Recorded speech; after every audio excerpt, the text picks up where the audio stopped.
There we go. Had to do a few clicks and a few switching and get everything going. How are we doing today? It is Vlog Thursday 408. Wow, that's a lot.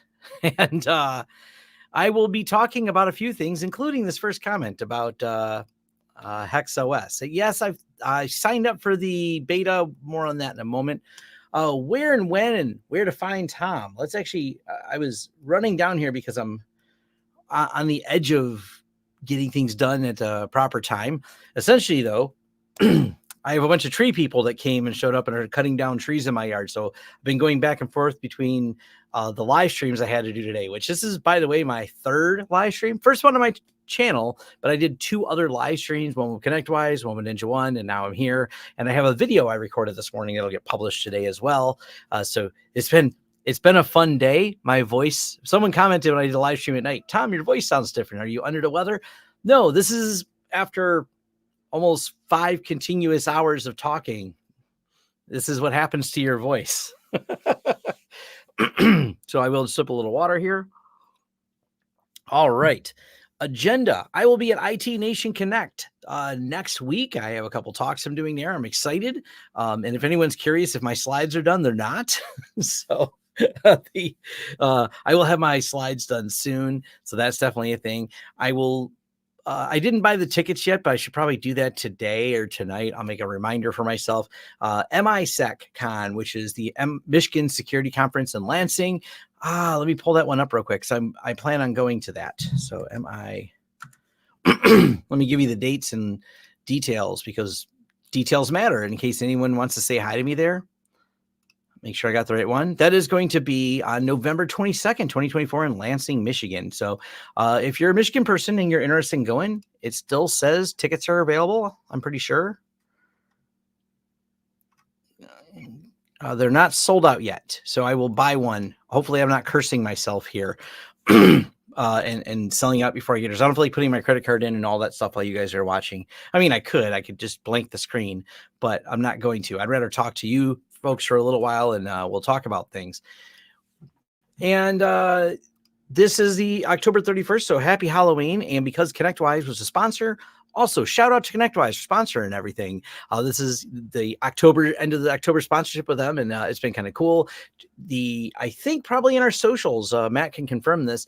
We're going to post that demystifying AI talk I did with ConnectWise. So if you want to hear me and a few other people talk about some of the things going on in the AI world and some of my perspectives on it and some of the tools we're using and how we're interacting with them, it's more from a business perspective, but there's some technical jargon in there and you might find it interesting. So that will somewhere appear in some of my social feeds if you're looking for them. So shout out to ConnectWise, and ConnectWise is also the one putting on IT Nation next week that I'm speaking at. So thank them for being a sponsor and all that fun stuff. They've been great. It's also been fun. We had Matt Topper on the other day. So I wanted to throw in IoT questions in here because that was some of our topic there. And, it wasn't really, we didn't get detailed because I wanted to make it more conversational. But at some point I'll maybe do a dedicated video talking about risk modeling, and people get a lot of that wrong. But let's start with that first question because I think it's a great one and it's directly related to TrueNAS. There is a relationship here. And by the way, this is great that someone asked this question because Hex OS, what day is it? I mean, come on. Play on words here. We're dealing with a hex, it's Halloween. All right, enough of that. I think this is an interesting idea. Everyone should have control over their personal data and privacy. Skip to the beta sign up. I signed up and never got, I'll double check to make sure it didn't get buried somewhere. I have never seen an email from them since I signed up. Nope. Still no email from them on it. So I signed up for the beta and it feels like powered in partnership with TrueNAS. Now, by the way, in partnership is the key. I guess they want to put TrueNAS together with support. Cool. And that's going to come at a cost. So they want to make it easier because I do videos, tutorials on like the TrueNAS apps. And yeah, there's some trickiness to it. It's not as easy as something like, let's say, a Synology. And I think, and I don't know this for certain, but it does seem like there's a number of you that like on RAID. And once again, it's because it's easy, but that comes at a cost. Making things easier requires some development costs. So there's going to be a fee for this. So the fact that they're just building it on top of TrueNAS is cool. I will look at it because I know I'll have users interested in it. I am not likely to ever use it because putting a better UI on something I already know how to use, I'm the more technical user. Like someone asked me about buying support from TrueNAS. And I said, I think it's wonderful to buy support from TrueNAS, like to buy an enterprise piece of equipment and get support. People are like, what do you do, Tom? I'm like, well, it kind of depends. We're pretty much the support people, like ourselves. We don't reach out to support. So it's less advantageous for me. But the video I'm posting today is about an enterprise install. We'll just talking about how TrueNAS high availability works. And in that circumstance, we are buying IX Systems hardware with support. So I think it's a cool idea. I don't know where they're exactly going. I mean, conceptually awesome. I like when technology is easier to use. I love the idea of self-hosting. And I believe we really got to get back to, and someone's going to be angry about this, flame me in the comments on this one, paying for software, even if it's free, but just so we can support the developers. The number of people, and this is I'm not going to rant too off topic on this, but like firewalls, the reason there is a list of dead firewall projects is because they couldn't get funding to keep developing them.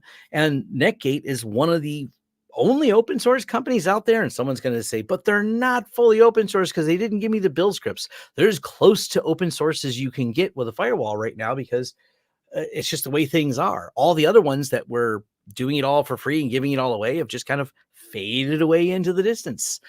And that's because they can't get development costs covered. And yeah, it's just one of those things. Regarding last week's streaming issue, even after the live stream was done, the issues were there. Going back to the video, checked it now, and issues are not there anymore. Okay, so yeah, hopefully no streaming issues. That's definitely for sure. What else we got here? Thanks for helping me in the forums. My pool expansion of OneDrive has been chewing for 22 hours at this point. If you got a lot of data, definitely going to be chewing for a little while. That's kind of the nature of it. Support is also not just technical support, but also development, escalation, bugs, patches, etc. Yeah, it's, there's a lot of anger that people seem to have over TrueNAS Core.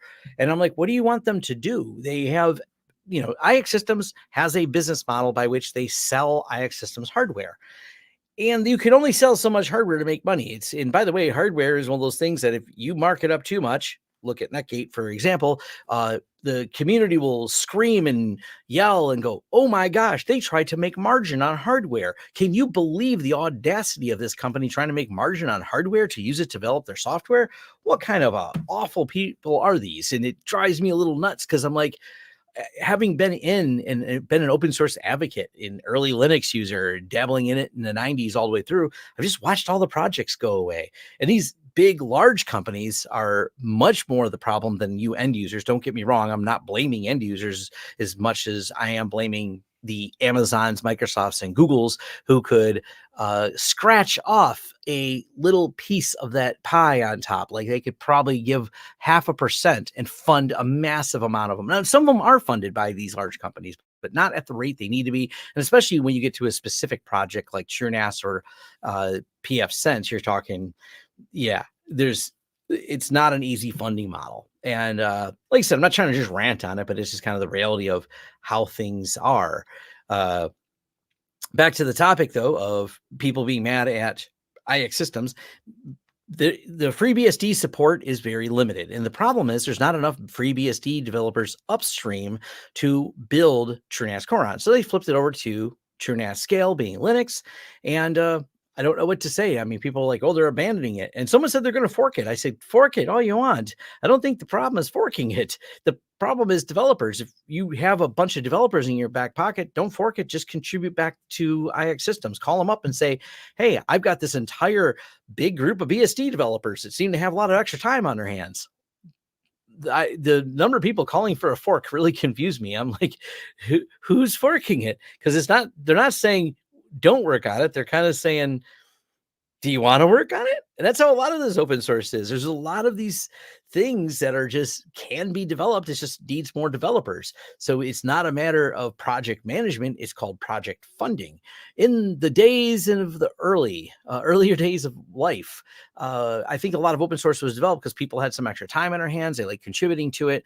I think as we kind of have a time crunch and the younger generation doesn't have as many opportunities or maybe not as good of a wage, you now don't have those extra time on your hands to commit to developing. So I think that's kind of leaving things a little behind. So yeah.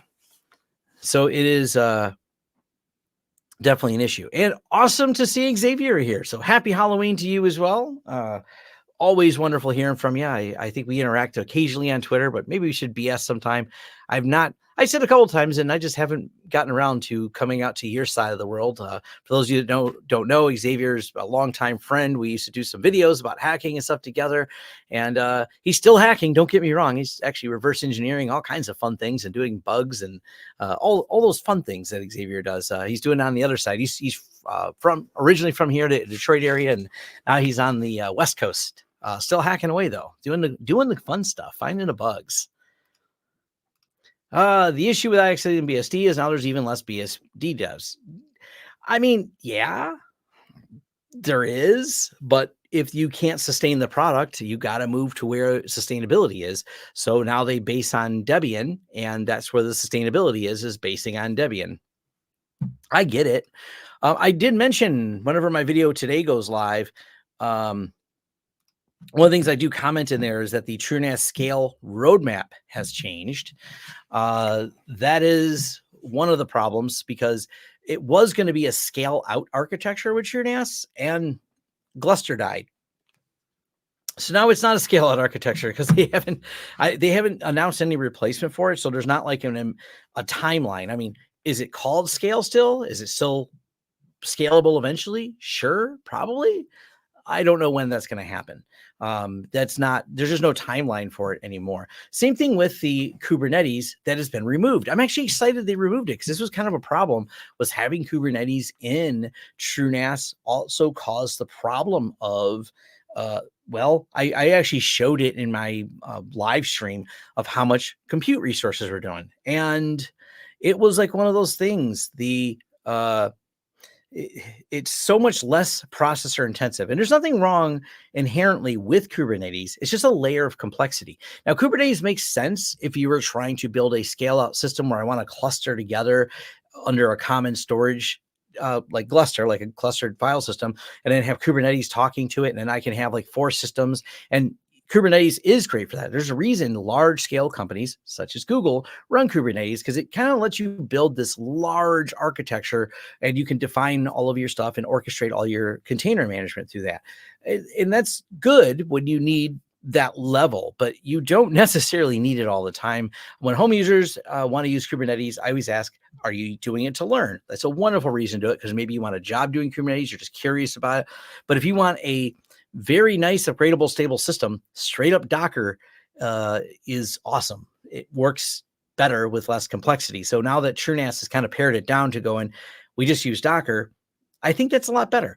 Now, that being said, they are using Docker, but if you have a more advanced use case, this came up on the live stream as well, I kept telling people, if you're going to do a bunch of lots of advanced Docker things and you want VLANs and networking, at the moment, that's not something really facilitated well in TrueNAS scale. Now, there might be a future, you're watching this video sometime when they've completely built out an entire web interface for networking. Awesome. Great. Love to see it. There's not a timeline to get that done. So if your needs are right now, hey, I need all these extra Docker features and tying it to different IP addresses, TrueNAS scale might not be for you. Just run either a virtual machine inside of TrueNAS scale, or B, just build a separate server that runs all the Docker and then maybe store your storage on TrueNAS scale. Those are both viable options for doing that. All right, what else do we have in here? I have an enterprise support background. I really don't get the beef around typically free products now costing some cash. So confusing. Do you prefer everything be walled garden?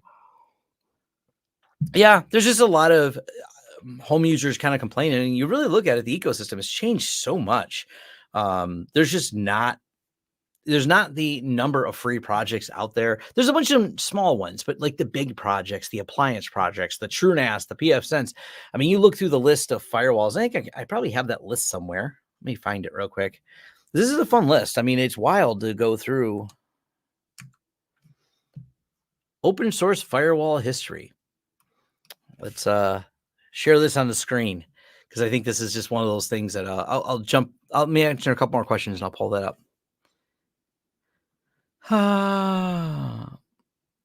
April. Oh yes, I would say definitely an April Fools. Yeah, definitely not likely that PFSense is moving over to Linux anytime soon. Not likely to happen. But let's go ahead and present this. We're going to share my screen. Window. Here we go. See how this plays. There we go. There's a list right here, and I can share this list, but let's run down the list real quick. We have just a Wikipedia list, and I'll throw this one in here if people just want to see, because I'm not going to cover everything that's in that Wikipedia list.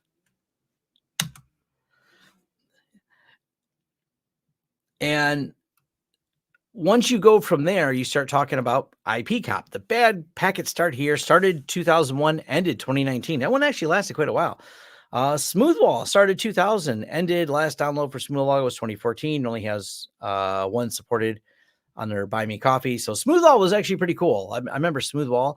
ClearOS was a successor to Clark Connect and had the concept of being an all-in-one firewall, VPN, proxy, email server, web server, print server, user manager, file manager. And HP bought it, and that seems to be where that died. I believe Zental is very similar, maybe a fork. Maybe there's some relationship to Clark Connect. I didn't see a direct history that I could say. They seem to still have a commercial offering that was last updated on January 6th of 2021. Last update in their blog, last time I looked, and before I do a video on this, I will update all these because I did this as a talk for a podcast. We're just talking about Endian Firewall is a fork of the Linux IPCOP. They do so offer a community edition that can be downloaded at SourceForge with some features on there. So Endian, I think, still exists, but I'm pretty sure that one was also old as well. IP Fire is a fork of IPCOP, still active, no WireGuard support, very little documentation. And I said VLAN setup confusing because there's no good documentation if it actually supports it. It seems to only support like 2 VLANs. And I think it was something I got to look again as to why, because it's been a little while since I did that. But I mean, it was kind of cool and whatnot. But yeah, it isn't like a firewall. I mean, OpenWRT is more like that, but then OpenWRT is not exactly amazing either. It's way better than nothing, but it's not. It doesn't really compare to some of these other OSs. So OpenWRT I have on there. This one is still on there. I got to play around with it to give you a better answer of like how it looks. So that's been a while. After that, we have Vios is a fork of Viata, which still active offers. They offer the latest snapshot builds and self-compiled stable builds require subscription, about $8,000 a year. And by the way, this whole Vios system is pretty powerful. I will say very powerful, but it's also a command line driven firewall. I'm not saying there's anything wrong with that. If you're into network engineering, you're probably happier there if that's what you do for a living. The average home user's not. And so it's hard for me to recommend it because they're working on a web interface, but it doesn't do much. So pretty much it's driven command line and you set everything up that way. That's just the way it was intended to be used. So I don't know where they are with their web interface on there, if it's ever going to get better. It is what it is. I just don't feel like if homeowners were to ask me what's easiest right now is probably like a UniFi firewall. Next up, that's still relatively easy, but is a little complicated is PFSense. Vios, sorry, that's way down the list. I mean, don't get me wrong, lots of power, but doing everything from a command line config, it's just not for everybody. I'm not trying to say you should all learn it, but I am trying to say it may be a slightly unreasonable ask depending on where you are in your tech career and whether or not that's your job. Because I'm not even good anymore at doing command line firewall stuff. I just don't do it every day. The MonoWall was an embedded firewall distribution on BSD, forked from the MonoWall project 2004. First release was Yeah, pfSense was forked from it and was first released in 2006. pfSense 2006 to present. OpenSense forked from pfSense in 2015. So they've drifted far from the code base. They're still BSD based, but yeah, they're still around. And this is actually a fun one right here. This is just a video by the serial port, The Untold Story, How the Pix Firewall Saved NAT. And yes, that's I'll drop that video in there. It's a fun video watch to kind of go through some of the history of that. So definitely it's worth watching that video. Yeah, IPCOP was definitely cool. I learned on some of the early days of things like IPCOP and IPFire. I tried getting it to boot on something, and I'm going to have to play with some old hardware because it doesn't like new hardware. So I might, if I do that firewall history video, I will more than likely more than likely, I really want to load up some of the old firewalls. And so I might grab some old hardware and just load them. They don't like being in virtual machines, and I'm not too surprised by that. They had some, they're just really old kernels and everything else. I got to dig around and find some of the ISOs. I think I can find them at the Internet Archive. I'm sure some ISOs still exist of these. So that might be, I really want to do a video talking about it. Yeah. And then, by the way, this serial port is a wonderful history channel on technology. I'm a huge fan of what they do over there. So if you're not familiar with the serial port, definitely go check it out. So if I since distro started to get in trouble, I wondered if the devs behind the stronger offering, I wonder if pfSense and OpenSense have common devs, common distributors. Yes, it kind of goes like this. Netgate pays devs to develop BSD. OpenSense benefits from it. So the reason there is still development on BSD and Netgate is because there's a lot of people on the Netgate payroll. There's a very few number of people that are working in OpenSense. And is there enough margin to pay those people at OpenSense? I doubt it. So whether or not they could absorb all the people that are on the payroll, and there's a lot of them that are developers that are developing the kernel. And by the way, they're paid by Netgate to do kernel development. So I don't know how that would work because someone's got to fund it. So if for some reason Netgate stops doing what they do, I think that's the end of BSD as we know it. Now, BSD is not going to go away. It still functions. And there's still a bunch of developers besides the people from Netgate. But it becomes like a hobby project, I feel, at that point, where it gets a lot less love and things kind of drift away on it. So I don't know how that'll really work out. OpenSense is very dependent on the upstream coming down from the kernel. They don't do, for example, like the Intel, I think it was the Intel i225 drivers, that was all done by Netgate.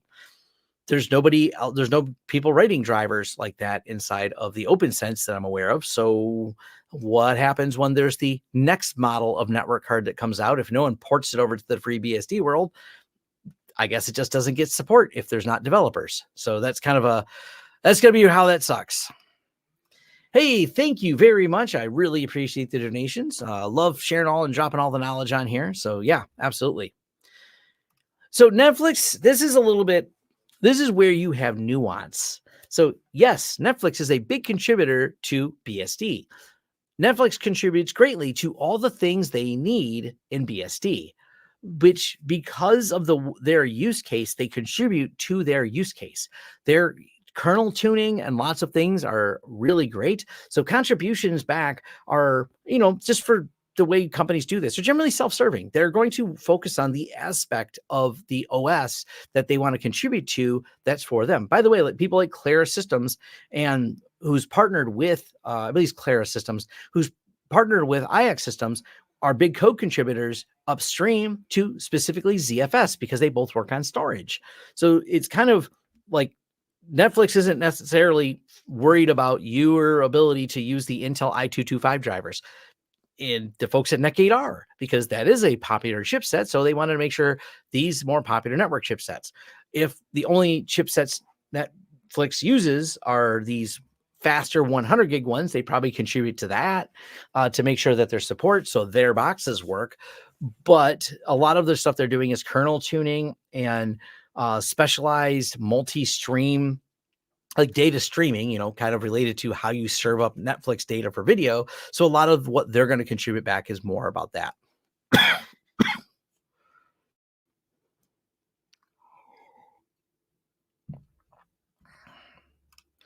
Yeah, you can build it.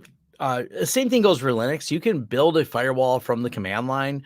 And honestly, that's like I said, that's kind of what BIOS is. If you wanted to build command line firewall Linux, BIOS is actually probably your best base to start.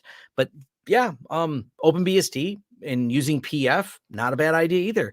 I think as a learning opportunity, it's awesome. The reason I always kind of section out things is because tech has become very, very broad. In my early days, I wore a lot of hats because you did. I was the mail server administrator for a Linux mail server. I was also the guy who did the NT administration and domain registration back in the NT4 days. Well, I was actually migrating from NT 3.5 and doing the Windows 95 upgrades. I was also the guy putting the cables on because this was a one person did all the things. Now you have a lot more focus and specialization. So I always ask people like, where are you at in your career? Do you want to be the Kubernetes person? Do you want to be, that's where you're going. You're building out that, and you want it as a career, and you want to do development, or maybe you just want to spend time coding. And I meet a lot of people in the home lab world, and hey, they are developers by day, and they just want a decent home lab to do things. And completely get it. They may not have time to set up a command line firewall. They go, I'd like a little web interface that just does things. And pfSense fits the bill for a lot of those people.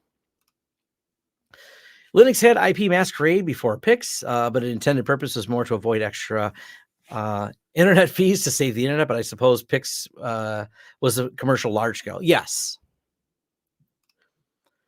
Anytime I see the pfSense versus OpenSense debate, OpenSense fans lean almost solely on domain gate. Yeah. I gave it a fair shot at the beginning, tried both. I love pfSense and much more comparatively. Yep. Untangle, pretty much dead. That had an open source Linux under flavor on top. My assumption is Arista purchased for the IP for their own security stack. It's kind of weird because I feel like Arista wanted to get into the game, but I don't think they really did much with it. I mean, it still exists. They bought the user base, but boy, I don't see any type of. I thought they would actually. Let me pull it up real quick here. I actually thought Arista would put some marketing into it.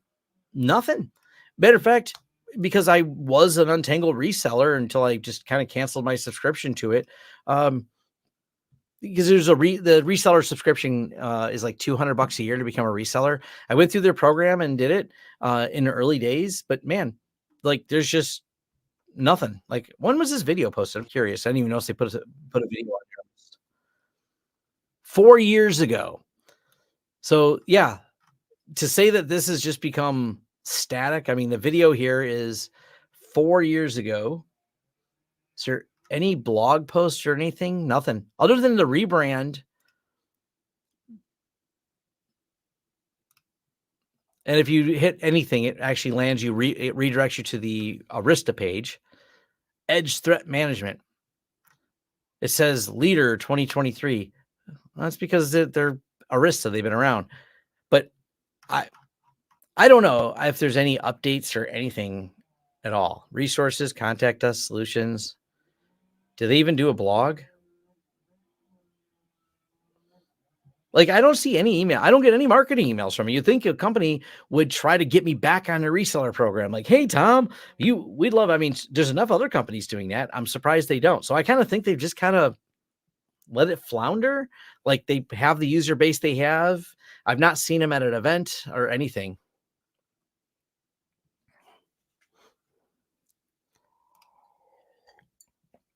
Back to ZFS. QNAP do ZFS, but they very much custom version, but they don't contribute. I don't know whether or not if QNAP does any upstream contributions. Snort is open source. Cisco haven't ruined it. No, they have not. They still do it. Yeah, now that is a change they made. Untangle did get rid of the home user licenses. That's correct. Yeah, they've gotten rid of all the stuff. Yeah, I don't I don't understand why buy something and kill it, because it's not like Untangle came with something else. I don't know what they would have got out of buying Untangle. Like, it was a weird move that, I don't know. I just don't understand. Well, and this is the thing. It actually had filtering and things like that in the Untangle. Like I liked it because of that. That's why we were using it, because even over a PF Sense, it had a good filtering solution and lots of neat little features. It had templates you could set up. It had lots of stuff. I didn't love the interface because I thought it was weird, but it was usable and it worked and it was stable. So all those things are great. Been digging the new electric eel. Yes, I absolutely I will agree with that completely. I've had no problems at all with well, I I've had a dumb problem. Let me show you, but I don't think it's everyone's problem because not everybody uses rsync. I've seen a few comments and I don't know the answer to this question, but let me log in. And first one, all this is working fine. So replication tasks, snapshot tasks, all those things. The only thing they're broken, this did it on my live stream. I didn't realize that this one did this. I had rsync set up and it broke rsync. But there's people telling me they can't get rsync set back up, and I don't understand why. Because I went through my own video. I actually walked through my own video just to validate to make sure the interface was the same looking. And I had no problem setting rsync right back up to exactly where it was to do it. So people have been reporting it's broke, but I don't know what broke because it deletes it. But I put it back and put all the same settings in, and it works fine. So that's been my only confusing. It's not as much for me, but yeah.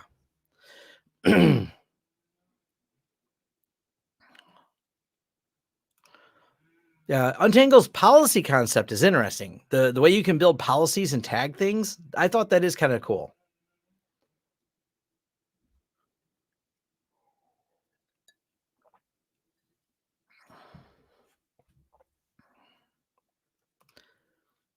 I did not try this. I noticed Portainer was on the list of apps, and that was kind of interesting to me because I did not expect to see Portainer on here. So if we go to Discover, and yeah, Portainer, interesting. So I'll be playing with this later probably. Being able to put Portainer on here, Community Edition, pretty cool. I would actually, honestly, let me just see if it's in here because I think this one's. I've played a little bit with it. Is it called Dockage? Yeah, I don't see Dockage in here. Dockage is pretty cool. So I'd like to see. Oh, they do. Oh, no. Wait. Why does Dockage bring this up? Okay, it is Dockage. I see similar apps. My bad. I see the Portainer app down here. If you haven't played with Dockage, this is cool. I'm excited they put Dockage in here. That's nice. I'm gonna definitely be playing with Dockage in here.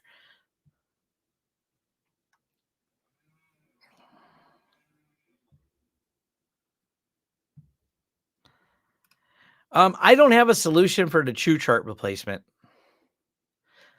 and I can't answer the question until I set it up. I don't know. Yeah, I think Dockage might be the way to go. I haven't used it, but definitely Dockage is going to be kind of cool to throw on TrueNAS scale because that seems like a good thing. Being able to have Dockage on there to manage all your Docker containers because I don't think they have the best facilities. Like they have their apps, but I like that one of the apps or two of the apps, Dockage and Portainer, are apps to let you manage other Docker containers. So that seems like it'd be a fun tutorial of getting this set up. So I'm glad to hear that people have done some testing and it works. Like I said, I've not validated any of this myself, but I can picture myself doing some tutorials right around that as a topic because I think Dockage on there, Dockage and Portainer on TrueNAS scale, definitely pretty cool. Now, the question's going to become, and this is something I don't know the answer to right now, will we be able to have access to the underlying networking? I don't know. That is where I'm never sure. Like, how good will that be? Because let's say, and this is the question always comes up, hey, I've got these 10 different things on Docker. I don't want them all on the same IP address. Can I spread them across? Well, as of the engineering of the applications today, when we go to our settings, I actually see an option to add another address. So we'll see if this will work. I see the option. I don't know if it will work. So we'll see. That'll be a future video of testing all that.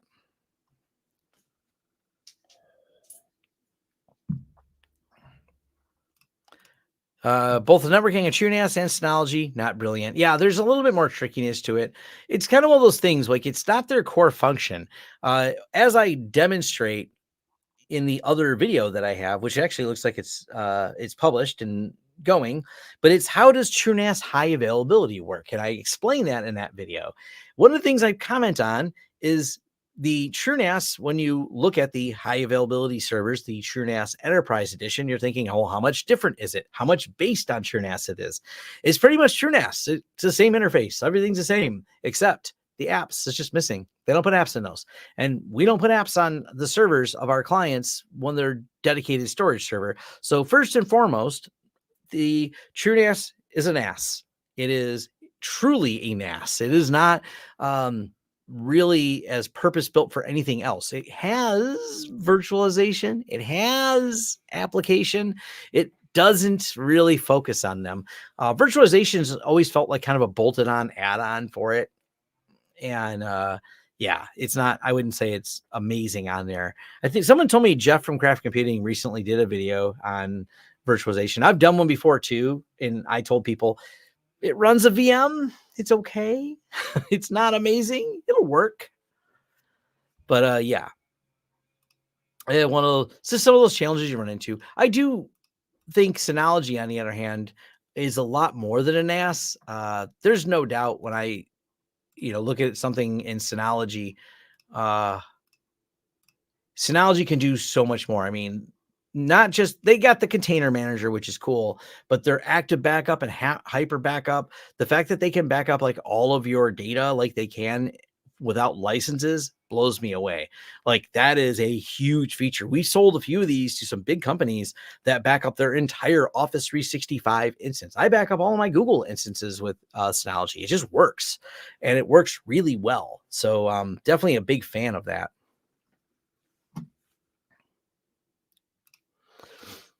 That's why you're looking move away from QNAP, TrueNAS for storage. I think I'm going to use VM and other stuff, as they do have a free offering. Pretty my question, speaking of TrueNAS, what is the solution for TrueCharge replacement? I'm out of touch on that. I don't have a solution for it. I don't know anyone who's got that same list of apps you can pull in.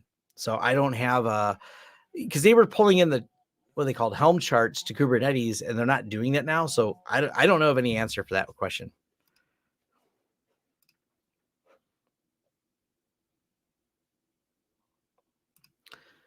Hyper backup for G Suite cannot handle accounts with different primary domain. Interesting. I did not know that.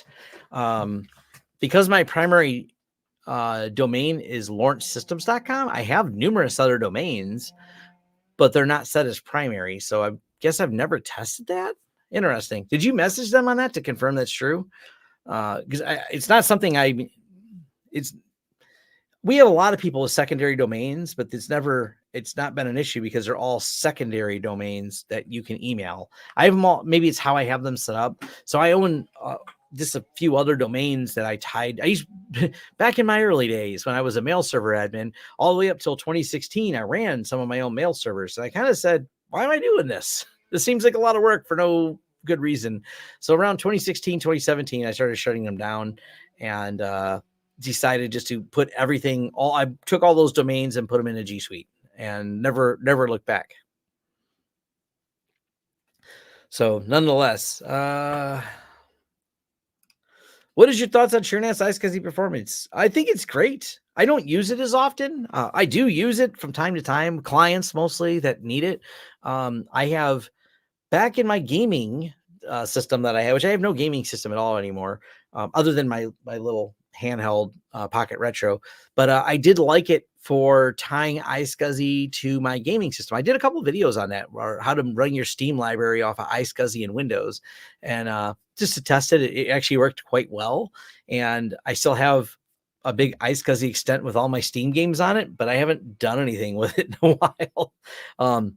I took my gaming computer apart like 4 or 5 months ago, and it's over there.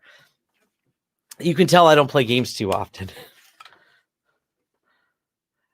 I just can't get in. I don't know. I play retro games and I'm happy. I try to play newer games and I'm usually, I don't know. I have some I like I love The Witcher and things like that, but nonetheless. The Synology I put in my parents' house with site-to-site PSN VPN is my offsite backup for docs, etc. I set the 365 backup to point, and it's really good. Oh yeah, yeah. It's it's amazing how well that works. That and the I back up a few computers here, which is using the active backup. I mean, it just works. It does deduplication. It backs up my studio computer. If anyone's wondering, my studio computer is named Stu. That's the user for that, because that makes sense. But yeah, it backed it up today. Let's back it up right now. Let's go ahead and task list, backup Stu, the studio computer. There we go. Tom's gaming system. When was that last backed up? That's the last time I used it. Oh, wow. 12.8. So that's the last time I backed it up before I took it apart, and I've never turned it back on. It's taken apart. I actually I can restore it, but so that's still there.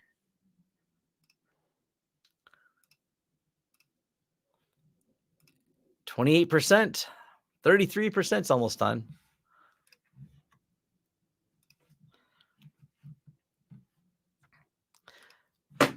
Yeah, their partner program is okay. We buy them, I think, through Ingram, but we're part of the partner program too. Yeah, as far as I know, Active Backup does use volume shadow copy to do everything. By the way, I use it to back up Windows systems, not Linux. It is not great at Linux backups. How's that? Not great. We'll just say that. Not last time I tested it, it was not a wonderful experience that I recommend anyone. So their Linux backups, not so much, but their Windows backup, just hands down great. How do you back up Windows machines? Active Backup is the way I'd recommend for home users. Business people, we're at CNWR, the IT side of the company, we use Veeam. So Veeam for the business people. Active Backup is probably my most recommended one for a lot of home users. It's for all the license fees you pay for everything else. It doesn't take long to add up to buying even as a basic Synology, because the Synologies will, maybe you get a 5 or 6 years life cycle out of them, and you have all the active backup tools on there, and it just works. And by the way, if you bought a Synology, you can use it for a lot more than active backup. That's just one more thing it comes with. Not great in Apple. Yeah, I don't know. I've never tried it on Apple. What do I use for Linux? I use SyncThing to back up all my data in real time, and I use what is that?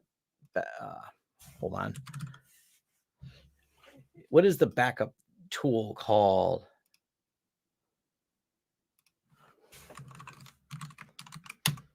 It used to be called Deja Dupe. It's just called Backup now. Maybe it's still called Deja Dupe.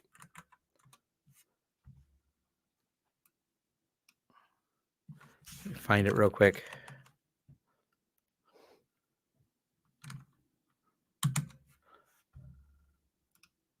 Okay, it's still called Deja Dupe. So yeah, Deja Dupe backups works fine. Yeah, I like that for backups. That's does it for me.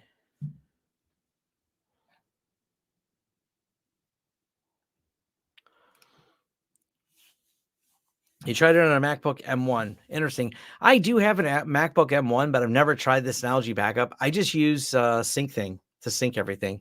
Gets the job done.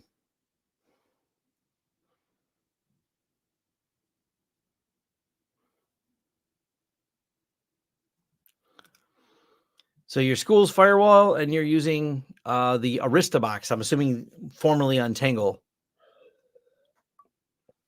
for your firewall. Yeah, that works.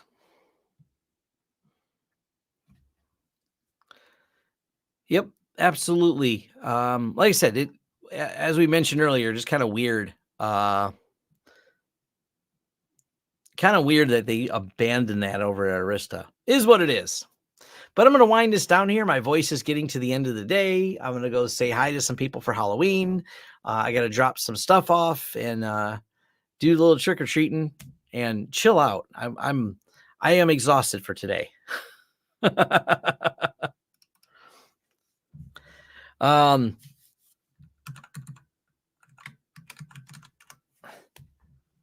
so absolutely. Let's see what we got here.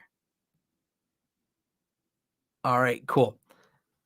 Seeing if I got all the questions. All right, so I'm going to wind this down here just under an hour. Thank you all for joining me. It's been an awesome time. I hope all of you have a wonderful Halloween. Go get out there and enjoy it. Don't eat too much candy like I've already done. And I want to call it quits for today. I have to give my voice a rest, and it's beautiful outside. I'm going to go do that. I got to go finish cutting down. Well, seeing how many more trees are cut down in my yard.